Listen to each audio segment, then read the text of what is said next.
आतंकी डॉक्टर उमर तो दिल्ली में हुए धमाके के साथ ही उड़ चुका है, लेकिन टेरर मॉड्यूल में उसके साथी आतंकी डॉक्टर एजेंसियों की गिरफ्त में हैं और इनसे पूछताछ में दिल्ली टेरर ब्लास्ट को लेकर लगातार सनसनीखेज खुलासे हो रहे हैं। दिल्ली ब्लास्ट को लेकर आज सबसे खौफनाक खुलासा हुआ है, जिसने सबको हिला दिया है, चौंका दिया है। जांच में पता चला है कि आतंकी डॉक्टर आटा चक्की में पीस कर बम तैयार कर रहे थे। सवाल उठ रहे हैं कि अगर ये आतंकी साजिश कामयाब हो जाती तो कितनी बड़ी तबाही मच जाती इस देश में। व्हाइट कॉलर टेरर मॉड्यूल पर एक खुलासे जितना हैरान करने वाले हैं, उतने ही डराने वाले भी।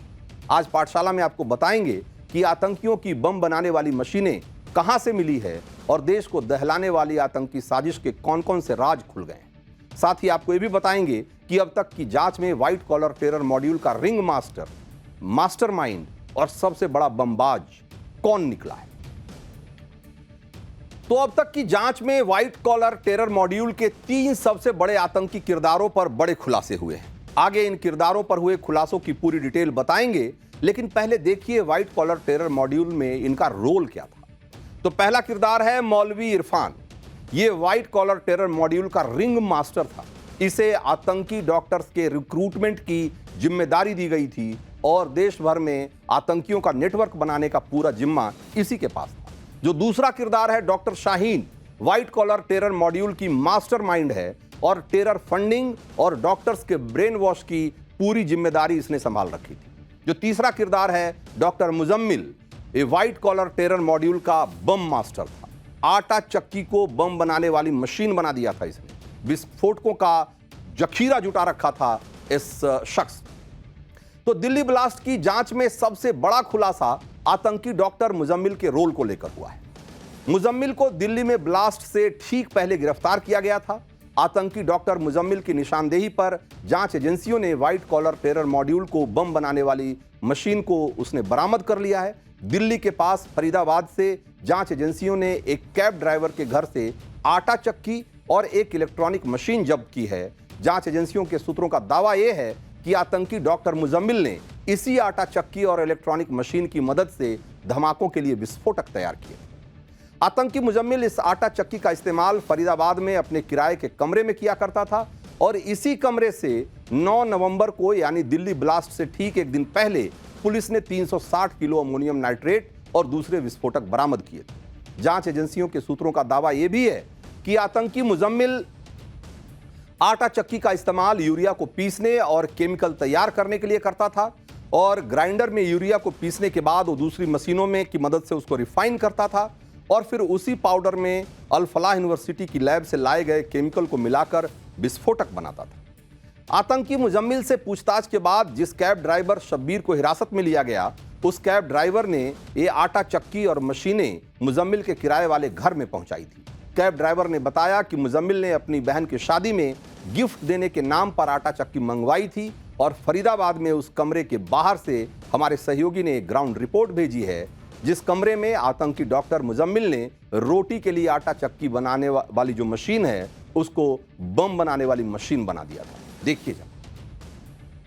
अल फलाह यूनिवर्सिटी से महज 500 की दूरी पे ये जो आपको मकान नजर आ रहा है, जिसके ऊपर बाकायदा निशान बना हुआ है और इसको अभी आपको सील नजर आएगा। ये जो ताला है ये आपको यहाँ पर नजर आएगा। इसके अलावा देखिए यहाँ पर इस पूरे दरवाजे को बंद करके यहाँ पर सील किया गया है। इसी 15 नंबर जो कमरा है इसमें जो है वो लेकर आया करता था और यहीं पे उसको बाकायदा जो है वो उन यूरिया को, बाकी जो विस्फोटक सामग्री है उसको बाकायदा वो पीसा करता था और उसके बाद उसको यहाँ से स्टोर किया करता था। तो अब सवाल उठता है कि जिस आतंकी मुजम्मिल ने मरीजों का इलाज करने के लिए मेडिकल की पढ़ाई की, वो बम बनाने में इतना माहिर कैसे हो गया।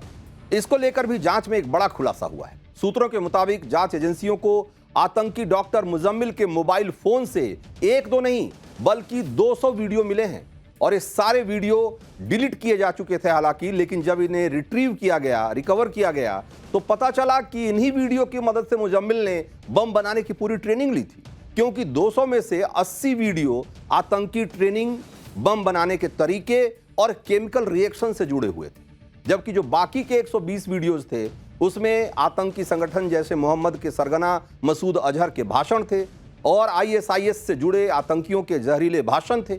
इसमें से कुछ वीडियो दिल्ली, यूपी, मुंबई और दूसरे राज्यों के धार्मिक स्थलों और भीड़ भाड़ वाली जगहों के भी थे। मुजम्मिल के मोबाइल फोन से उसके और आतंकी उमर के तुर्की जाने और आईएसआईएस के आतंकियों से मिलने के भी सबूत मिले। अब इस बात व्हाइट कॉलर टेरर मॉड्यूल की जो मास्टरमाइंड बताई जा रही है उसके बारे में कुछ बात करते हैं। डॉक्टर शाहीन की, आतंकी डॉक्टर शाहीन के मोबाइल फोन, बैंक खातों की जांच और उससे पूछताछ में दिल्ली ब्लास्ट को लेकर भी बड़े खुलासे हुए।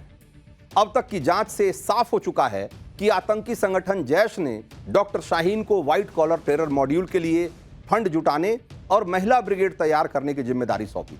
सूत्रों के मुताबिक डॉक्टर शाहीन को जैश ने हैंडलर के जरिए सीधे फंडिंग उसको हो रही थी और इसके साथ ही वो गरीब मुसलमानों को सस्ता इलाज दिलाने के लिए अस्पताल बनाने के नाम पर भी चंदा जुटा रही थी।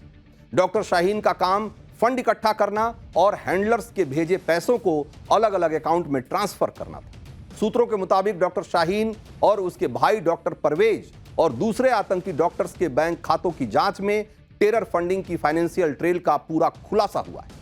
पता चला है कि इसके खातों में पिछले 7 सालों में 40 करोड़ से अधिक का संदिग्ध लेन देन हुआ है।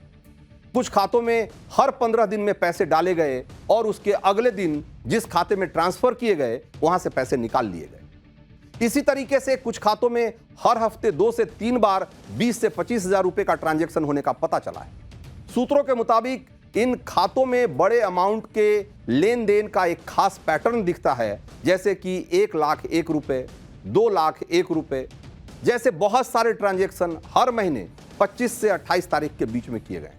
जांच एजेंसियों को शक है कि अमाउंट के साथ 1 रुपए मिलाकर लेन देन करना एक खास तरह के मैसेज देने का कोड भी हो सकता है। और जांच में यह भी पता चला है कि दिल्ली ब्लास्ट से 4 दिन पहले यानी कि 6 नवंबर को इनमें से कई खातों से एक साथ कई लाख रुपए निकाले गए।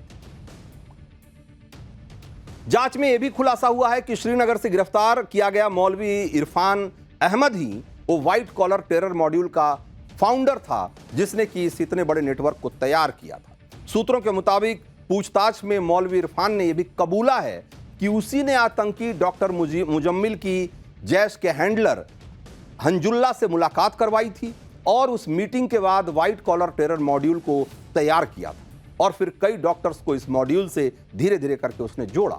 मौलवी इरफान श्रीनगर के सरकारी मेडिकल कॉलेज में पैरामेडिकल स्टाफ है और सूत्रों के मुताबिक मौलवी इरफान अहमद कश्मीर में आतंकी संगठन जैसे मोहम्मद का स्लीपर सेल भी चलाता था और जैश के टॉप कमांडर्स के सीधे संपर्क में था। साल 2021 में मौलवी इरफान अल कायदा से जुड़े संगठन अंसार गजवतुल हिंद से भी जुड़ गया था।